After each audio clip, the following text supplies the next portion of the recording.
Simon Felt. Thank you, Madam Deputy Speaker, and thank you to the Chair for her statement. As a member of the committee, this was an interesting but deeply troubling area to look into. And I think just building on what the Chair's just said, the adult service websites are just one of the most pernicious parts of our online economy.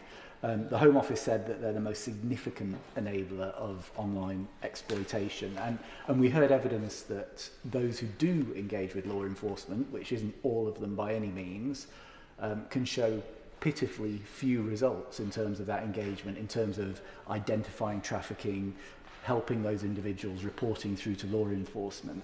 So I just wonder if my right honourable friend, the Chair, might agree with me that one of the measures we would like the government to take here is to work with the regulator to get these websites to police their own platforms, to make sure that they are better identifying vulnerable people.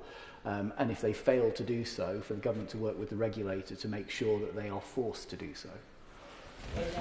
Well, can I also pay tribute to the honourable gentleman, who is an excellent member of the committee, and I know we all found that particular session where we heard from Viva Street a very distressing one. I think he's absolutely right in his suggestions.